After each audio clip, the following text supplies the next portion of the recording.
багш амны хүндийн эрүүл мэндийн сургагч багш.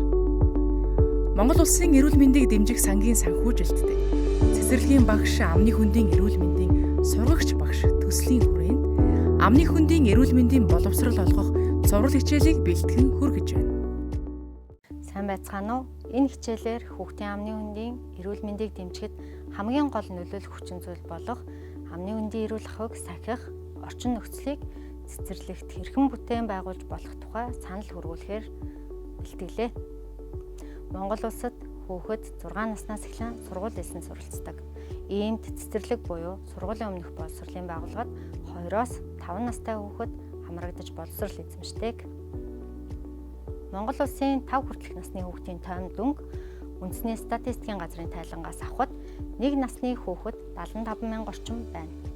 Энэ зургаас манай орны сургуулийн өмнөх боловсролд хамрагдаж байгаа хүүхдийн тоо жил ирэх тусам нэмэгдэж буйг харж байна. Жилд 2-оос 5 насны бүлэгт хамаарах 300 орчим мянган хүүхэд байгаа гэж тооцоолбол 90-ээс дээш хувь нь сургуулийн өмнөх боловсролыг үндсэн болон хувилбарт сургалтаар авч байна. Цэцэрлэгийн орчинд хүүхдийн амны хүндийн эрүүл мэндийг дэмжихэд гол баримтлах арга нь үйлдэлийг дадалжуулж хэвшүүлэх юм. Учир нь 3-аас 5 наснд тогтоосон дадал зуршил нь насан туршид хадгалагдаж тогтдог гэж үздэг. Иймд мэдлэгийг дадал болгох үе шатыг хүүхдийн нас, оюун ухааны хөгжил, танин мэдрэхүйн түвшинд нь тохируулан зохион байгуулах нь чухал асуудал юм а. Амны хүндийн эрүүл мэндийн боловсрол олгохдоо шүд угааж цэвэрлэх зөв дадалтай болгох, шүдэн дээлтэй хоол хүнсийг оновчтой сонгох чадвартай болгох, шүдний эмнэлгийн хяналтанд тогтмол хамрагдахын ач тусыг ойлгуулахад чиглэсэн агуулгад тулгуурлана. Монгол улсын эрүүл мэндийн сайдын 2020 оны 4-р сарын 20-ны өдрийн А253 тоод тушаалын 1-р хавсралтаар цэцэрлэгийн хүүхдийн амны хүндийн эрүүл ахуйг сахих удирдамжийг баталсан байна. Тус удирдамжинд хүүхдийн амны хүндийн эрүүл ахуйг сахихад тухайн цэцэрлэгийн эрхлэгч, цэцэрлэгийн эмч, ангийн багш, эцэг эх асран хамгаалагч нарын үргийг тус бүрчлэн зааж өгсөн байгааг та бүхэн анхаарч хараарай. Тус удирдамжийн 1-р хавсралтын 3-р зүйл хүүхэд эзэмшсэн байх дадлуудыг дурдж өгсөн байна.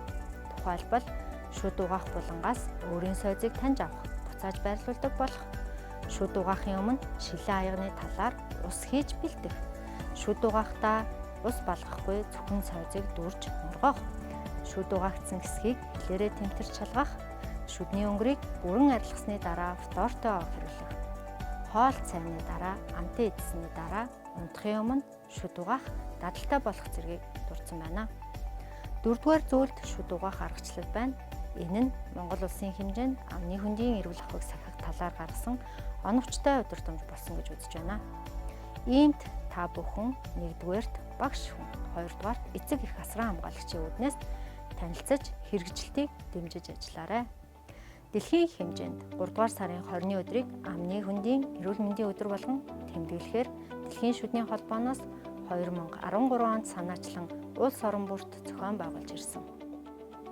Цэцэрлэгийн орчинд Дэлхийн амны хүндийн өдрийг хүрээнд зохион байгуулж болох зарим арга хэмжээнээс та бүхэнд танилцуулъя. Эдгээр арга хэмжээ нь хүүхдийн шүд амны хүндийн эрүүл мэндийн талаарх мэдлэгийг сайжруулах, ойлголтыг баттгах, дадал чадварыг нэмэгдүүлэх эерэг үр дүн авчрах болно. Цэцэрлэг шүдний өдөрлөгийг тодорхой ураа дэвшүүлэн жил бүр уламжлалт болгон тэмдэглэж болно.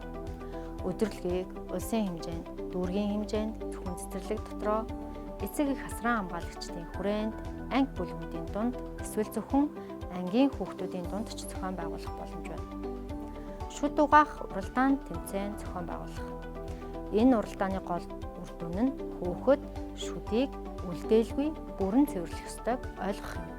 Үүнд шүдний дүрстэй цагаан цаасыг пленкон хальсаар бүрж түүний дээр арилдаг маркераар будсан будгийг шүдний сойзоор арилгах даалгавар өгөх. Эсвэл гялгар уутан хавцаж ашиглаж болно. Мөн хананд самбар дээр зурсан шүдний зургийг цэвэрлэх арга. Эсвэл бит үзүүлэн ашиглан шүд цэвэрлэх даалгаврыг гүйцэтгүүлж болно. Хамгийн үр дүнтэй арга бол хүүхдийг өөрийнх нь шүдийг цэвэрлүүлж шалгах арга юм. Мөн хүүхдийн шүд амны эрүүл мэндийг дэмжих урамшуулах зорилгоор хамгийн олон эрүүл шүдтэй хүүхдтэй ангийг тодруулах, шинээр шүд цооруулаагүй бол урамшуулах, хамгийн сайн эмчилгээнд хамрагдаж, эмчлэгдсэнийг дэмжих зэргээр урамшууллын аян өрнүүлж болох юм. Хүүхдийн гарын нарийн чимхлүүр хөдөлгөөн хэдий чинээ сайн хөгжин, төдий чинээ шүд угаах чадамж сайжирдаг. Үг холбож бичиж сурах үед шүдээ бүрэн угааж сурсан тооцогсон үгч байдаг. Иймд хүүхдийн оюун ухаан, сэтгүүн хөгжлийг дэмжиж, дүрслэх урлагийг ойлгуулах үүднээс зохион байгуулж буй зургийн уралдааны нэг хэсэгт шүд амны хөндийн агуулга оруулах нь үр дүнтэй арга тооцогддог. Зөвхөн хүний шүд гэлгүй, шүд нь ил тод харагддаг амьтдын зургийг зурвал илүү сонирхолтой. Хөдөлгөөнт болон буйхай тэмцээний хүрээнд баг болгон холилдсон хүнсний бүтээгдэхүүнээс сонголт хийж, сайн ба муу шүд бүхий самбарт уралдан наах тоглоом тоглуулж болно. Хурд хүчний чадамж сайжрахын зэрэгцээ анхаарал төвлөрөлт ой тогтоолт нэмэгдүүлэх, шинээр шүдэн дээлтэй ба ээлгүй хүнсийг тогтоож авах арга болно. Шүдэнд сайн хүнсний бүтээгдэхүүний нэрийг нэрлэхэд хөдөлгөөн хийх, шүдэнд ээлгүйг нэрлэхэд хөдлөхгүй зогсох даалгаврагч тоглож болно. Эндээс хүүхэд алдаа гаргасан ч шүдэн дээлтэй хүнснийг сонгож хэрэглэх ойлголт, дадлыг олж авах нь чухал юм аа. Хүний оюун ухаанд хамгийн богино хугацаанд сайн тогтоолох аргад өөрийн биеэр хийж гүйцэтгэх буюу дүр туврах аргыг зөвлөсөн байдаг. Иймд бид цэцэрлэгийн орчинд хүүхдийг эцэг их асран хамгаалагч нартай хамтран гүйцэтгэх боломжтой даалгавар болох амны хөндийн арчилгааны бүтээгдэхүүнийг шүдний сайн найзууд, шүдний муу найзууд зэрэг сэдвийн хүрээнд цаас, хаягдлаар хувцас бүтээх, урлах арга хэмжээг зохион байгуулж болох юм. Багшийн зүгээс сургуулийн өмнөх боловсролын түвшинд хүүхдийн насны онцлогт тохируулан амны хөндийн эрүүл мэндийн тухай ойлголтыг олон янзаар өгч болно. Тухайлбал дүрсийг таниулах, өнгө таниулах, ялгуулах, будах чадамжийг хөгжүүлэх, хөдөлгөөний хөгжлийн хичээлд ашиглах, сэдвийн хүрээнд зурах чадварыг хөгжүүлэх, бүтээх, дүрслэх, үлгэр аман зохиолоор сургах арга байж болно. Төслийн хүрээнд бид цэцэрлэгийн баг, дунд, ахлах, бэлтгэл бүлэгт ашиглаж болох 5 төрлийн энгийн санааг цахим хэлбэрт оруулж дүрсжүүлэн та бүхэнд хүргэж байгаа. Та бүхэн агуулгыг баяжуулан шав нартайгаа хамтран ашиглах боломжтой. Харин амны хөндийн эрүүл ахуйг сахих үйлдэлийн үе шат бүрийг нэг нэгээр нь дадалжуулахад гэрээ нөхцөлд асран хамгаалагч нар цэцэрлэгийн орчинд багш нарын оролцоо хэрэгтэй байдаг. Шүдийг зөв, гүйцэд бүрэн цэвэрлэж угааж сурахын тулд сойзыг барьж сурах, оог зөв хэмжээтэй шахаж гаргах, ам зайлах усыг бэлтгэх, амаа зөв зайлах, шүдний сойзыг шүд нэг бүр дээр зөв хөдөлгөөнөөр гүйлгэх, шүд буйланд сойзоор дарах хүчийг тохируулах зэрэг үйлдэлүүдийг тус бүрээр нь дадлагжуулж сурах нь амны хөндийг арчлах, цогц аргад суралцах алхмууд болно. Хамгийн чухал нь цэцэрлэгийн анги бүлэг бүрт шүд амны хөндийн арчилгааг бүрэн хийх орчин нөхцөл бүрдсэн байх явдал юм аа.